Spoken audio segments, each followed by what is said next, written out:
collectively, what were those 5 books called? Pentateuch, meaning 5 volume, okay? The law of Moses, the Torah, as they're referred to by the Jews.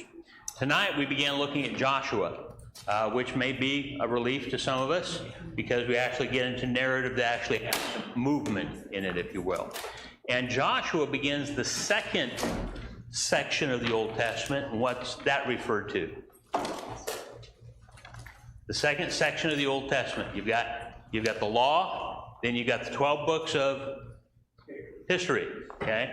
And so we begin the history of Israel. So we're going from Joshua through Esther.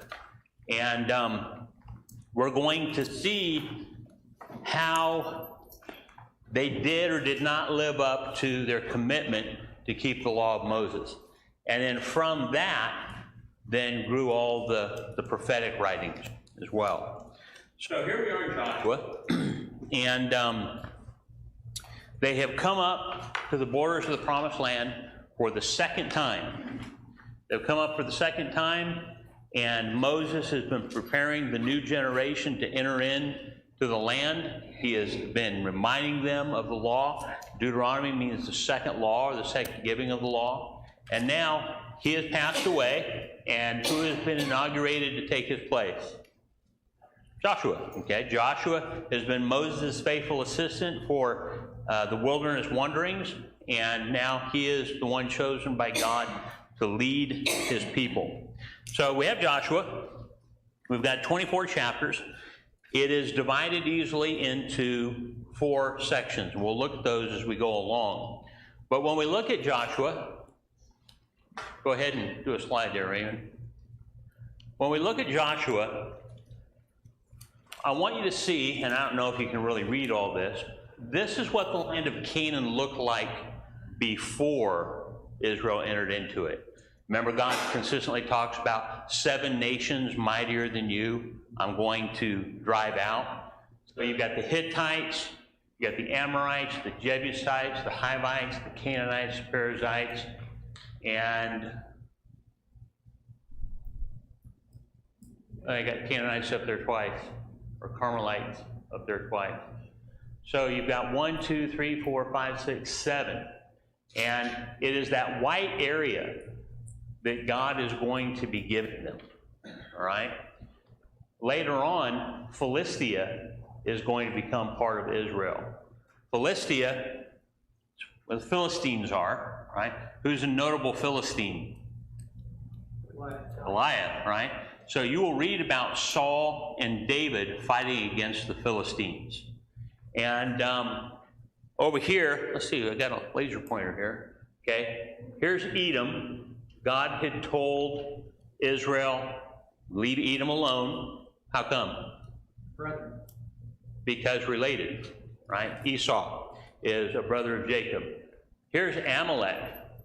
What did God tell him to do with the Amalekites? Destroy them.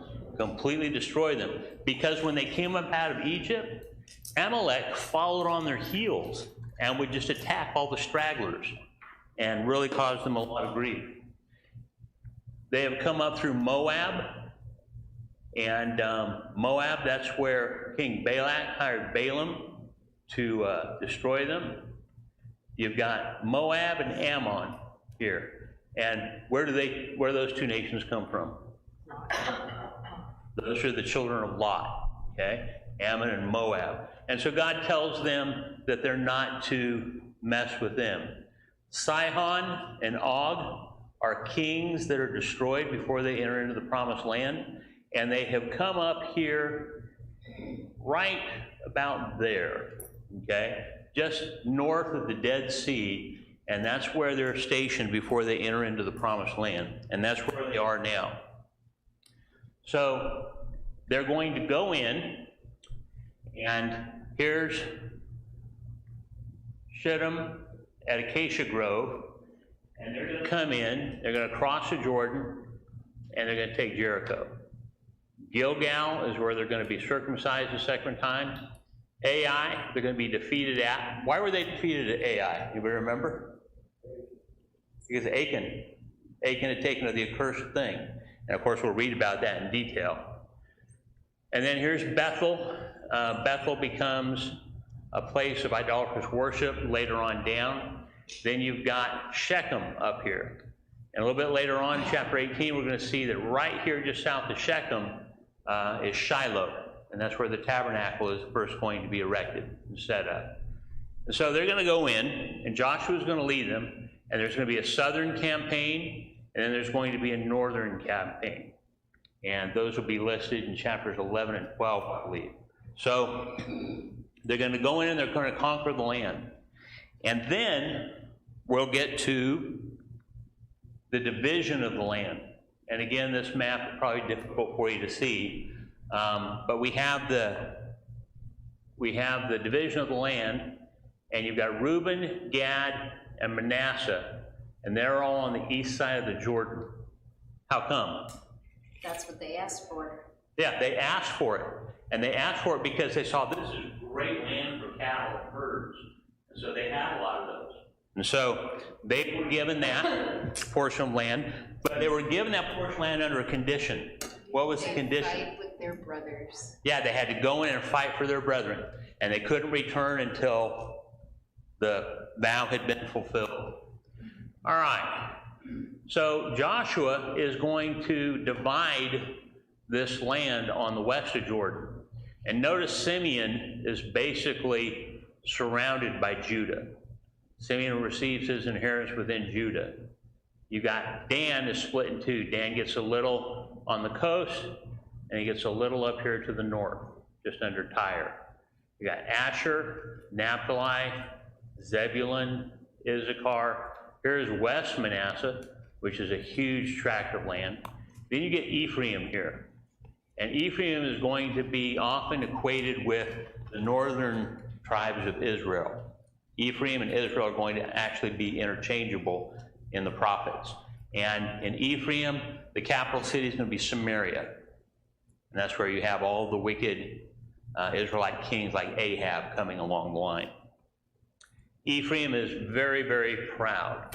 You have Benjamin below Ephraim, and Judah, and of course you have Jerusalem right down here. So those are the 12 tribes. Of course, you've got the Levites spread out among them. But Joshua is actually going to talk about these are the nations you're going to destroy. This is the conquering. This is the division of the land. So this is what it's going to look like after it's divided up by Joshua. All right. So Joshua is sometimes called the book of Conquest, right? In fact, in the handout that some of you took, the survey chart calls it a book of conquest. However, it could also be called a book of faithfulness. How come? Why might you call Joshua a book of faithfulness? Because he is faithful to God. Go ahead. God's faithfulness. God's faithfulness to fulfill his promise that he made to Abraham, Isaac, and Jacob. Okay? And also, they're able to go in and take possession of the land because of Israel's faithfulness. See, the first time at Kadesh Barnea, they weren't faithful. They didn't trust God. So they couldn't go in and take it. And then it's also a book of fulfillment. It is the fulfillment of God's words, the fulfillment of his promises. So all three of those can be used to describe the book itself. Conquest, because you're going and conquering the land. Faithfulness, because God is being faithful to Israel, Israel is being faithful to God. And then fulfillment. Not a thing that God promised failed to come to pass. Now we'll look at some of the key verses here that talk about that. Take a look at chapter 1 at verse 9.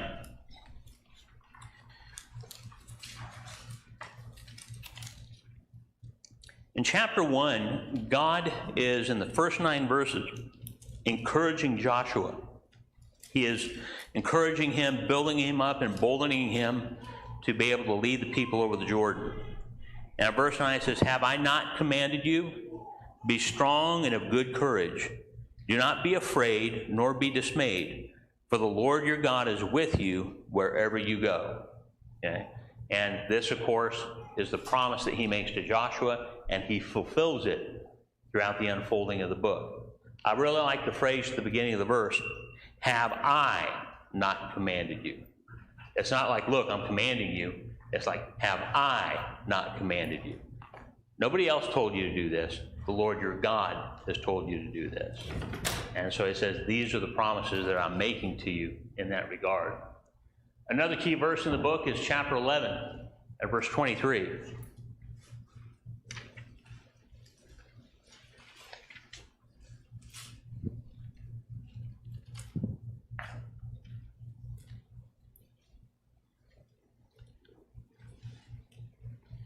Yeah, chapter 10 has the conquest of the south. Chapter 11 has the conquest of the north. And then chapter 11 ends with a summary of Joshua's conquest. And in verse 23 it says, so Joshua took the whole land according to all that the Lord had said to Moses. And Joshua gave it as an inheritance to Israel according to their divisions by their tribes.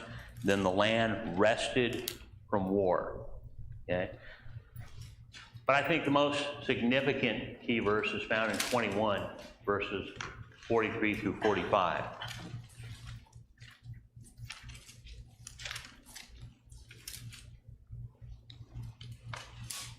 In 21, beginning at verse 43.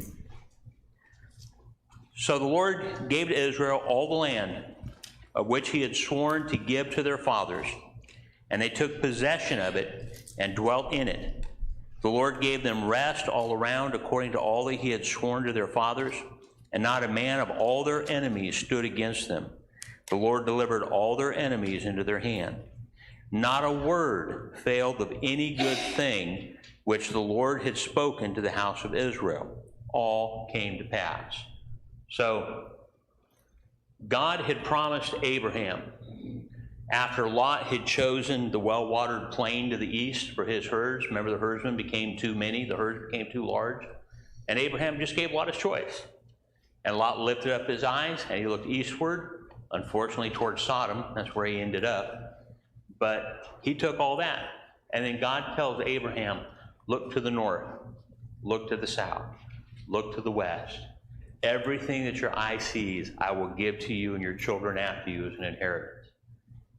How many years prior to Joshua's conquest of the land was that promise made?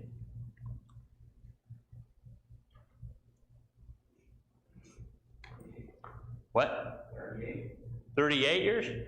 No, actually the promise to Abraham was before they went down into Egypt. You know, so we're talking about possibly as long as 400 years. Okay?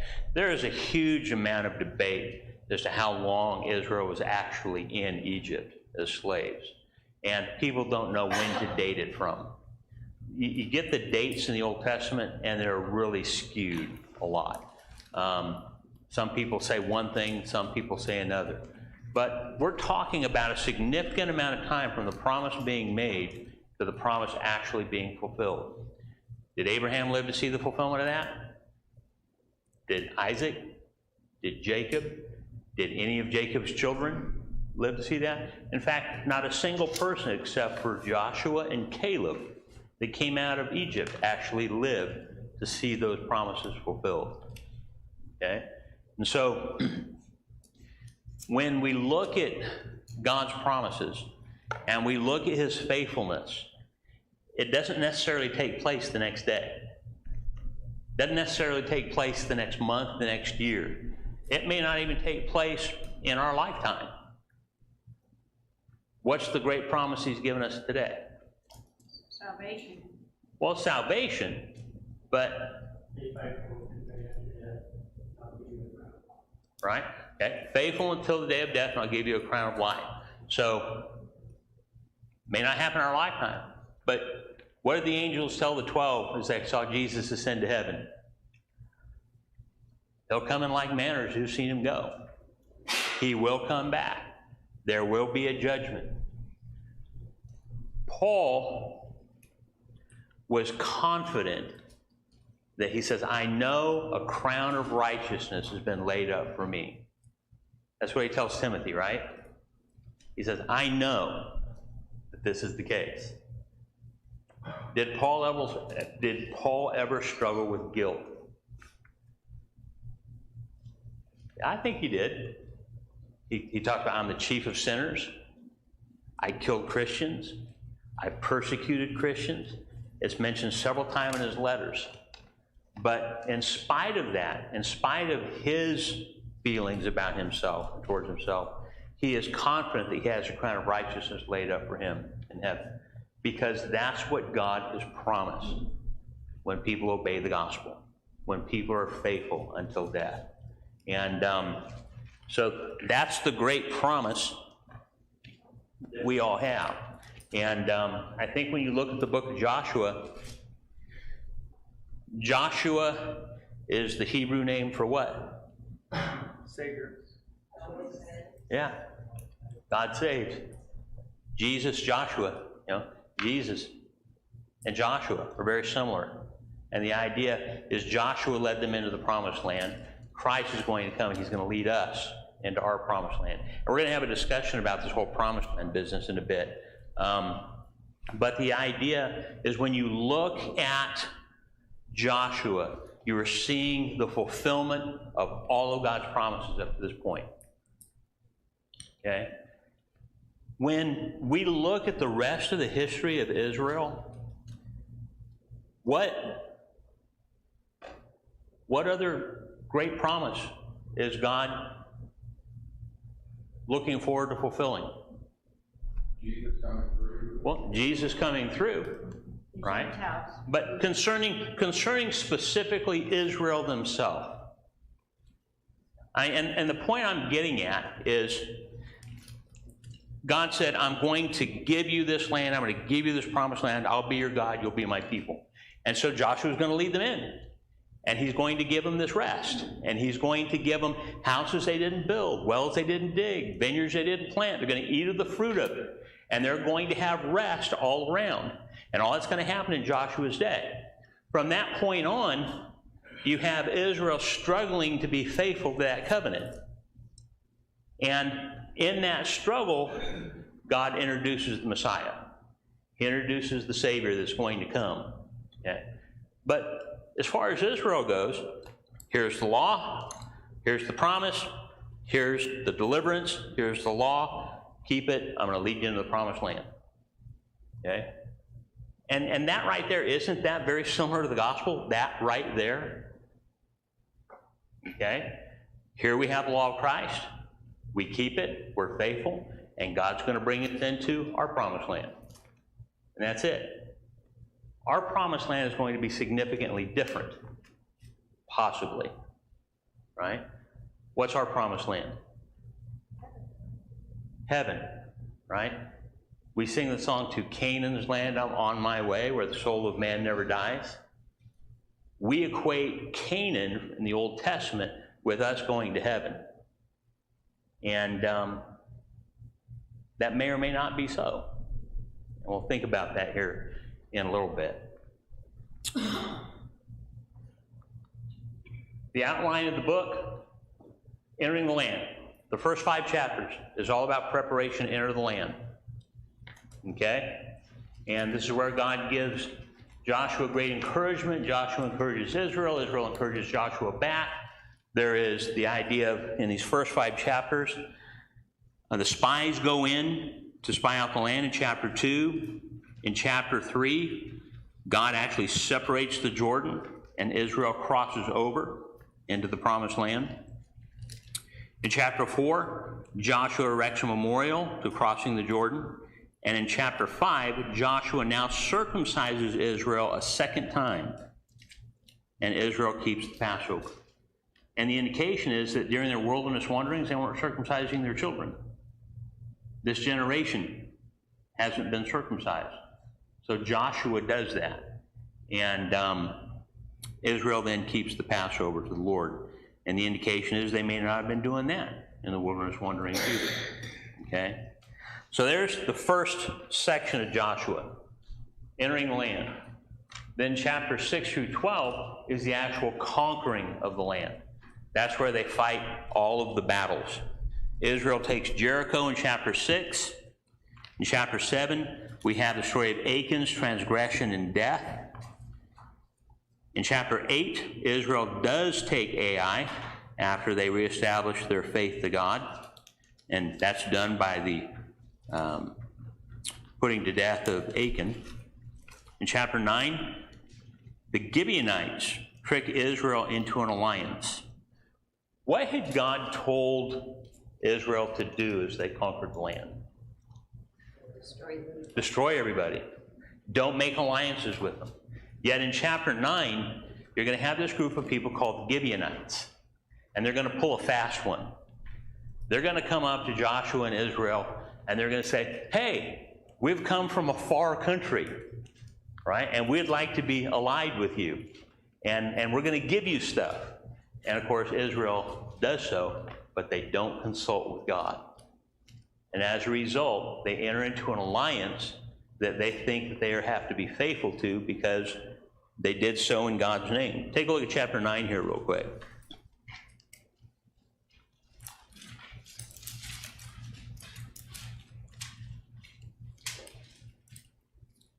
In verse 14, it says, then the men of Israel took some of their provisions, but they did not ask counsel of the Lord.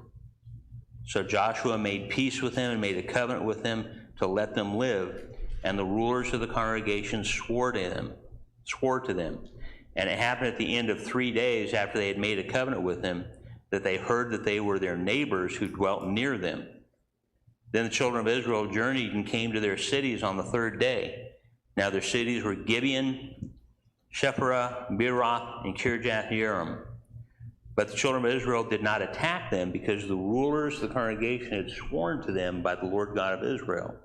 And all the congregation murmured against the rulers. So what does Joshua do to them? He basically says, you're going to become our servants. We're going to let you live, but you're going to be the woodcutters and the water bearers for the temple, or for the tabernacle. You're going to serve us all the days of your life. In chapter 10, we have Israel takes the south. In chapter 11, Israel takes the north. And then in chapter 12, we have just a list of the kings that fell to Israel through Moses in the north and in the south. That brings us then to chapter 13. And this is occupying the land. And in chapter 13 through 22, God actually has Joshua go ahead and divide the land. Take a look at chapter 13 here.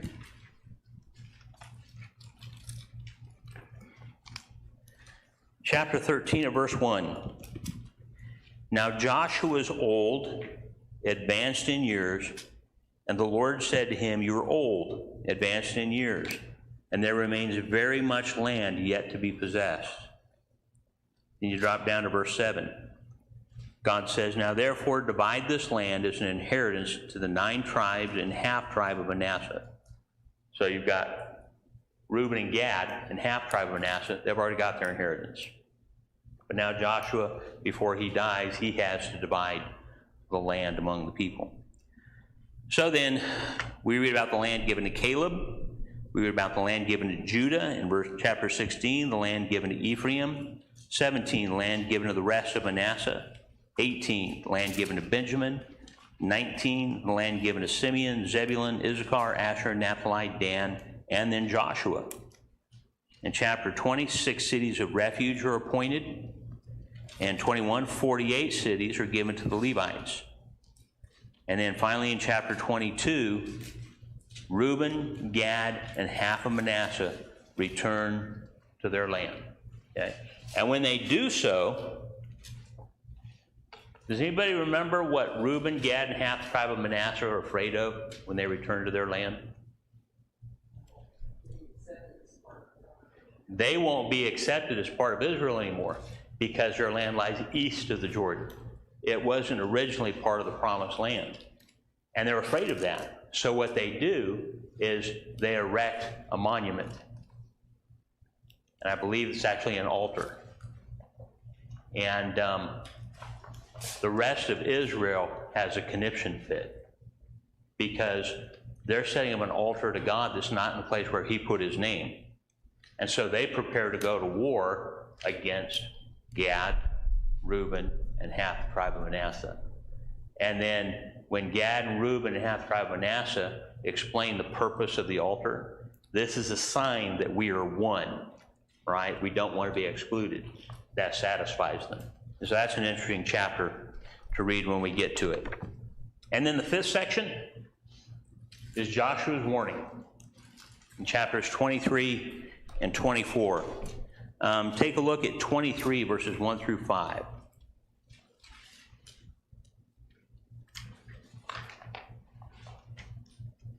It says Joshua is an old man in the last section. How old was he when he died? Do you remember? He's 110. He's 110 when he dies. So 10 years younger than Moses. In verse 1 of 23, it says, "Now it came to pass a long time after the Lord had given rest to Israel from all their enemies round about, that Joshua was old, advanced in age. And Joshua called for all Israel, for their elders, for their heads, for their judges, for their officers, and said to them, I am old, advanced in age. You have seen all the Lord your God has done to all these nations because of you. For the Lord your God is he who has fought for you. See, I have divided to you by lot these nations that remain, to be an inheritance for your tribes, from the Jordan with all the nations that I have cut off as far as the great sea westward. And the Lord your God will expel them from before you and drive them out of your sight, so you shall possess their land as the Lord your God has promised you. Therefore, be very courageous to keep and do all that is written in the book of the law of Moses, lest you turn aside from it to the right hand or to the left." So we find Joshua doing very much what Moses did as he approached his death. He has called all the rulers. He is warning them. He is trying to encourage them to be faithful and to keep all the law of Moses. The book ends in 24. Of course, 24 at verse 15, we have Joshua's great statement. He says, "If it seems evil to you to serve the Lord, choose for yourselves this day whom you will serve, whether the gods which your fathers served that were on the other side of the river, or the gods of the Amorites in whose land you dwell. But as for me and my house, we will serve the Lord." And of course, the people answer in the affirmative. Verse 29, "Now it came to pass after these things that Joshua the son of Nun, the servant of the Lord, died, being 110 years old. And they buried him within the border of his inheritance in Timnath-Serah, which is in the mountains of Ephraim, on the north side of Mount Gash. Israel served the Lord all the days of Joshua, and all the days of the elders who outlived Joshua, who had known all the works of the Lord which he had done for Israel." Then in verse 32, it talks about somebody's bones. Joseph's bones. Joseph made them swear that they would take him to the promised land and bury him in the land of his father. So the bones of Joseph, which the children of Israel had brought up out of Egypt, they buried in Shechem, in the plot of ground which Jacob had bought from the sons of Hamor, the father of Shechem, for 100 pieces of silver, and which had become an inheritance to the children of Joseph. And Eleazar, the son of Aaron, died, and they buried him on a hill that belonged to Phinehas, his son, which was given to him in the mountains of Ephraim. So Phinehas becomes the next high priest of Israel. So there's the outline of the book. It's very straightforward, very simple, and there's a lot of fascinating things that we're going to read in there. What you have in Joshua is you have the faithfulness of God. When you take the faithfulness of God and you add to that the faithfulness of his people, then that is going to result in conquest. That's going to result in victory. That's going to result in fulfillment. And that equation is just as true for us today as it was then. Take the faithfulness of God. If we remain faithful to the end, we're going to receive that crown just like Paul did. And we're going to be in heaven with him for all eternity. Now, one of the questions I want to ask you to consider is Canaan as a type. What's a type, first off? Pattern, A what? like a pattern. Like a pattern, okay? It's a type and an antitype. So Joshua would be a type, Christ would be the antitype. Okay? Jesus is our Joshua. He's going to lead us into the promised land. So Canaan is a type. I have said for years that Canaan was to Israel what heaven is to us.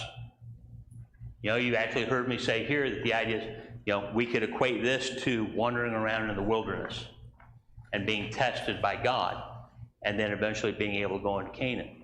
As I was preparing Joshua today, I came across a different idea. You know, Canaan is a type of heaven, or is Canaan as a type of the church?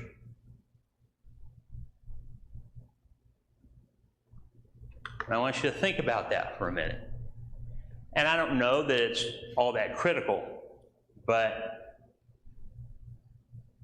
some people will raise the idea that what happened eventually to Israel in Canaan? They were destroyed. They were destroyed. They became corrupt.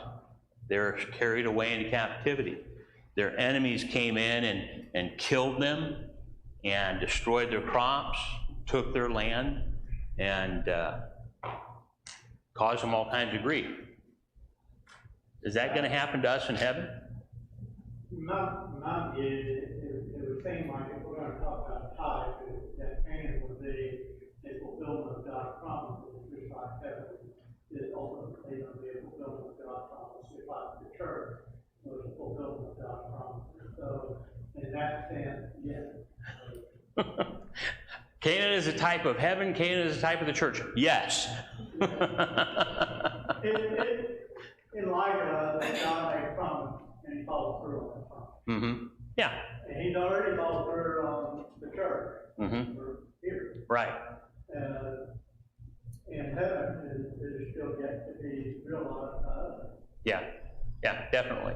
It's kind of like, you know, when you're visiting someone, they say, well, would you like cake or pie? And you say, yes. Austin.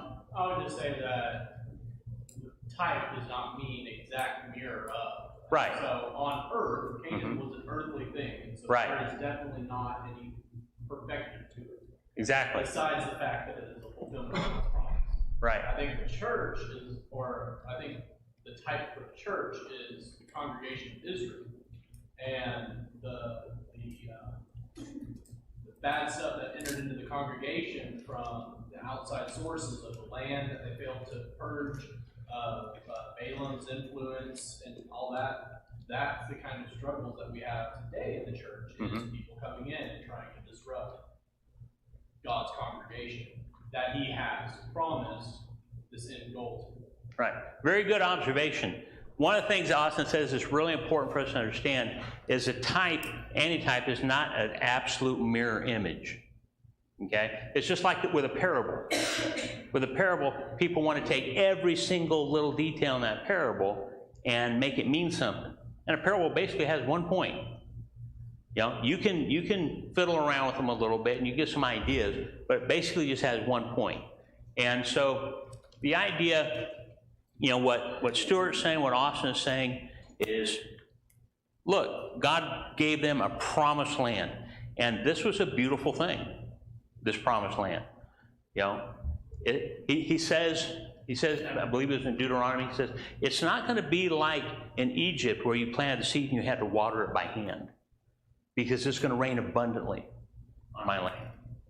You're going to have fruit. You will have fruitfulness that will last till the next harvest. And you'll clean out the old stuff to make room for the new. It's going to be so prosperous, and I'm going to bless you so richly. And so for them, this is heaven on earth in a sense. Missy? Would there also not be contrast between the fact that we're dealing with spiritual and we're dealing with physical? Canaan is more physical, whereas heaven is spiritual. And then we have also that promise that now the spiritual is perfect and it's whole, whereas then it wasn't, even though it was a time that it was time here. So you have the faults of human, and that's not covenants And so then when Christ does get here, when we see the new Canaan, it's the perfected Canaan, the new Jerusalem, we get to go into it. Okay? Missy's talking about the idea that you got to be careful of comparing the physical with the spiritual, because the physical is never perfect, whereas God can make the spiritual perfect. Yeah, Joel. Maybe another way to look at it is, Genesis 17, you're talking about the Jews, to describe man as everlasting possession. And I think heaven and the church would be kind of a type that might be synonymous with that. Without getting too much into it. Yeah. But, the everlasting possession of Canaan versus everlasting possession as it relates to heaven and church. Yeah, very good. Austin, what were you going to say? I was just going to say, on Missy's point, Hebrews is all about how we have a better covenant. Mm-hmm. The whole book is about how parts of the old law and the congregation of Israel and the law given to Moses and taking over the land, all of that was a type of what was to come, a shadow of things to come. Right. And this is the better, more perfect covenant promise. Yeah. What's interesting about the book of Hebrews is chapters 3 and 4, where it says Joshua did not give them rest. Right? That Joshua, when he led them into the promised land, it was an incomplete kind of thing. Mel. If you're suggesting that the type is that we don't enter the church, we do enter the church at the same time they enter Canaan, you got a major problem with that, because they were God's people. Mm-hmm. They were under the law of Moses. Right. They had their priests.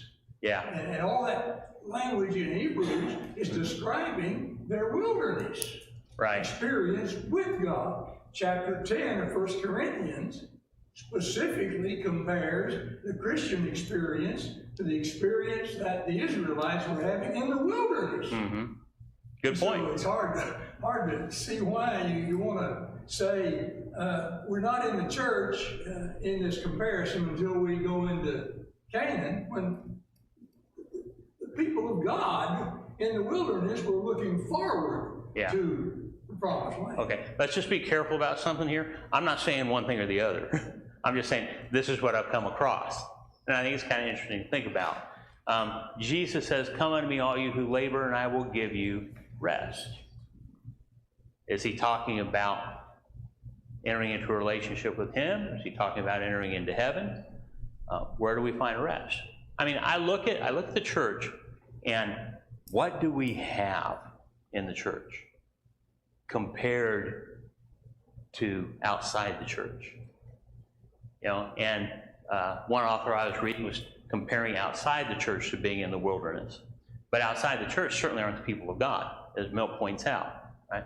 But I sit there and I think about the rest that we have here. At least we're supposed to have rest here. Missy? I know what you're talking about, but we're not supposed to rest till we get there. We're supposed to be working. So I know kind of what you're saying. We have lots of blessings in the church. But we should be tired. We should be tired because we're teaching, because we're constantly trying to help people. Because, the outside forces wear you out. You look at Isaiah and you look at how tired those people were dealing with all this. Yeah. So, I understand exactly what you're saying. And you're looking at rest one way, and I'm looking at rest another way, right? When you're in the church, you don't have to be anxious. When you're in the church, you don't have to worry. When you're in the church, you don't have to do those things because of the trust that you have in God. When you're in the church, you know where you're going. When you're in the church, you have purpose, which talks about the works that we're supposed to be doing. When we're in the church, we don't have to be wondering, what's life all about? There's a lot of real rest within the church. And Missy's absolutely correct. All of us are supposed to be, I want to be a worker for the Lord, right? We're all supposed to be laborers in God's vineyard. We're all supposed to be doing that. And so when we get to heaven, we'll have a different kind of rest than we have now. Austin? Yeah, the way I would view it would be, not necessarily that we should rest when we're with the congregation, but more so there's a lack of turmoil in the congregation. But then the rest, in Hebrews 4, you're talking about, let us strive to enter that rest. Mm-hmm. Or writer here, whoever wrote Hebrews, is saying, we're not there yet. We're still striving to get there. Yeah. To find that rest so that we don't fall by the same foot of this. Yeah, good point. All right. Anything else? All right, here we are in Joshua, and he is leading them into the promised land. And that's the end of the slides. Let's take a look at the first 9 verses of Joshua. We'll get a jump start on the first 4 chapters.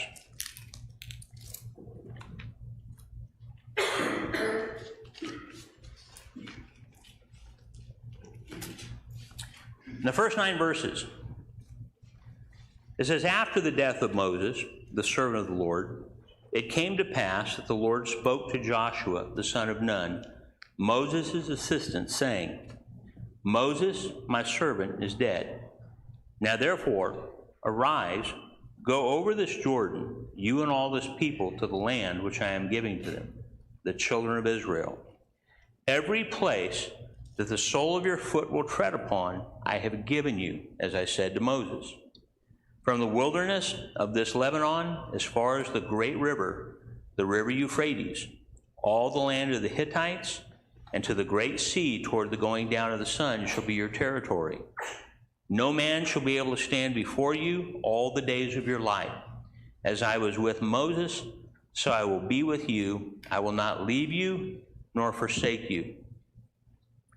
Be strong and of a good courage, for to this people you shall divide as an inheritance the land which I swore to their fathers to give them.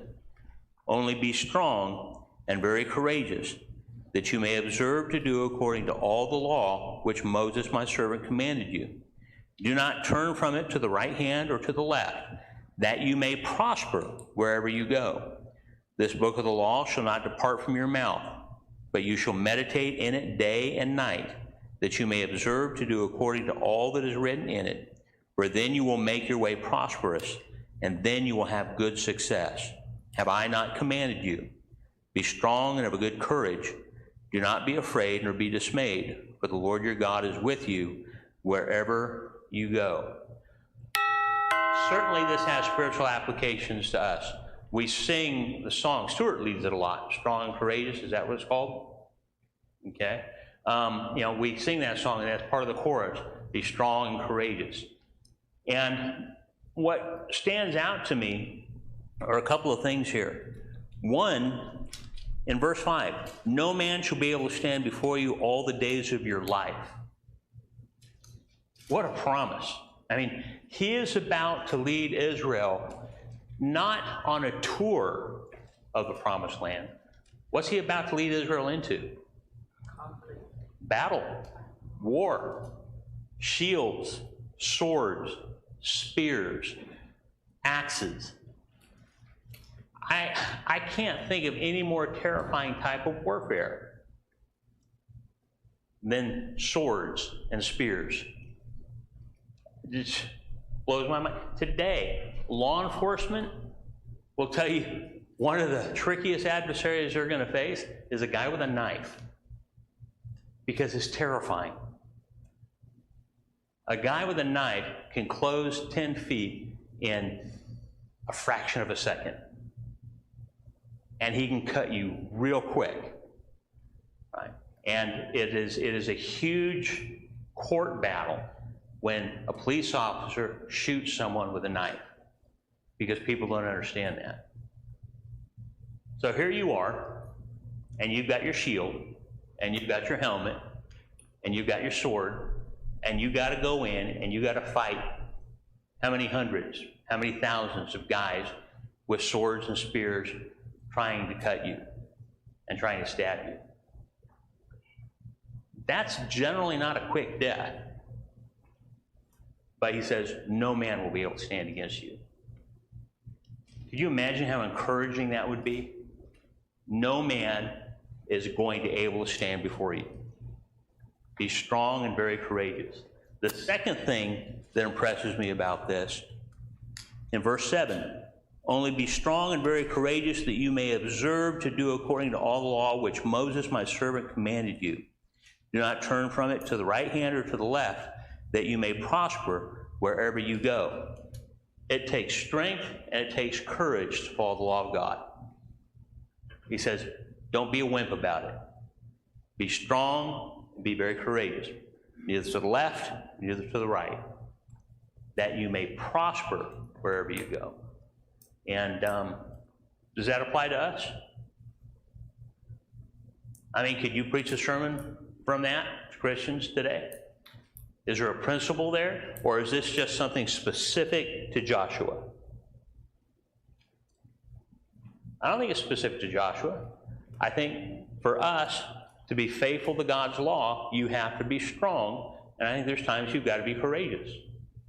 You've got to be courageous to do things that are difficult to do, or to not do things. You've got to be strong. And to not turn to the left or the right, that can be a challenge. Yet if we will do those things, we'll prosper wherever we go.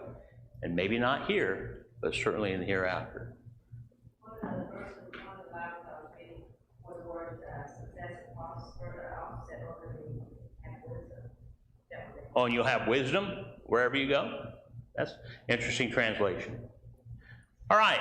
Anybody got anything else? Austin? I was going to say that be strong and courageous is applying to today, or at least in the New Testament. We were going through Titus and overview, but he talks about in chapter 2:15, declare these things, exhort and rebuke with all authority, that no one disregards you. And if that's not Paul telling Titus to be strong and courageous in the gospel, then Yeah, he tells Timothy the same thing.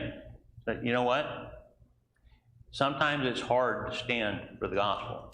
And who's the hardest person to stand against? Probably your family. Your family, your friends, right? Okay, next week we'll take a look at the first 4 chapters of Joshua.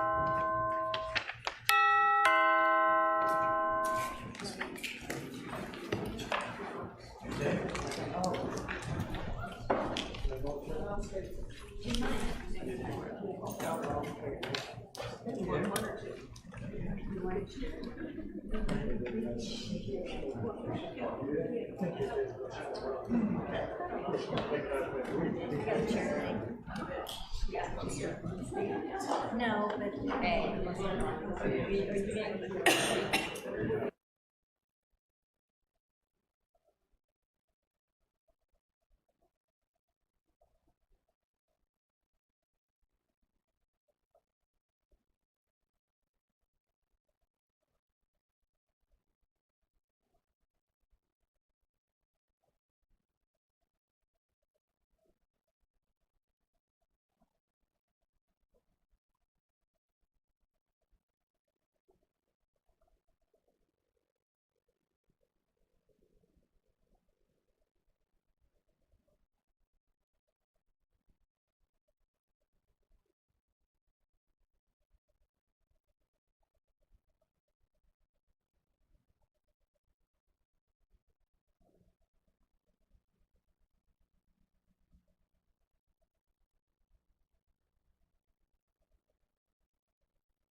sing the, we'll admit the third verse.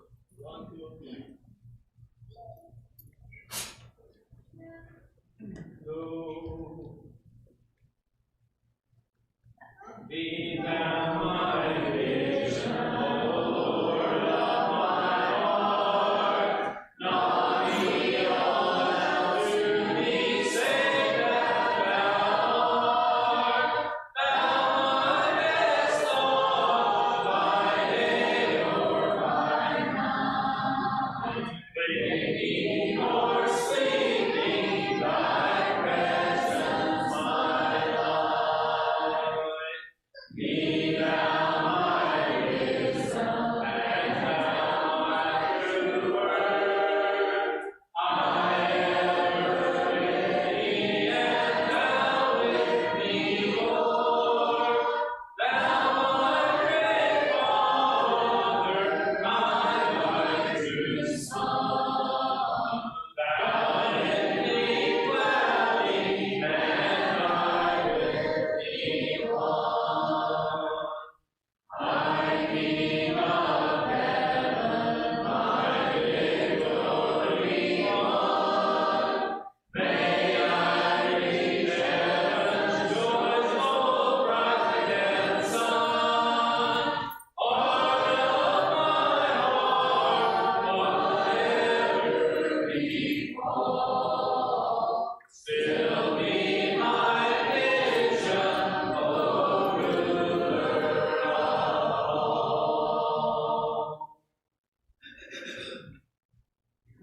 Well, another Wednesday night Bible study. It's good that we can all be here this evening. It's been a good day. Again, visitors, and we do have visitors. You're very welcome here. We encourage you to come back and be with us. The sick, I had nobody mention to me specifically, and it's certainly good to see Kim with us tonight, though, and the fact that he can be able to be out with us. Kitty tells me that her niece in Florida is improving, but her niece in Long Island is not doing very well since the death of her brother. So they request prayers. And keep Sarah, grandma, in your prayer. We mentioned the other day that Sarah's grandma is in hospice in California, so let's remember that family. The Nash family is in California for a few days, and Jansen and Lucy will be going to Alabama this weekend to attend a wedding. And if you haven't heard, we're losing a family. Chad and Amber Livingston will be moving to the Harrison area, so Sunday will be their last day with us. So they'll certainly be missed. And in regard to that, please check your mailboxes. Check your mailbox. Anything else we need to announce? Okay, we're going to meet again Sunday morning at 9 o'clock. And again, visitors, we encourage you to make plans to be with us. We really appreciate you being here tonight. And of course, our brethren that are going through health issues, let's remember them. Okay, we'll have our closing prayer now. So let's have a good rest of the week.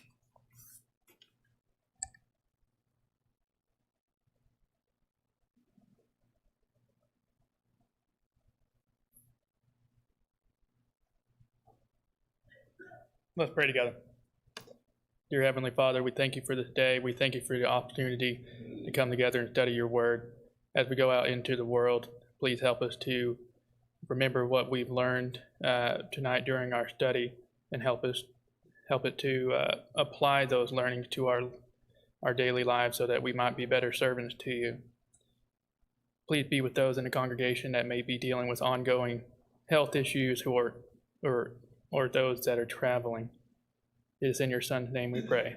Amen.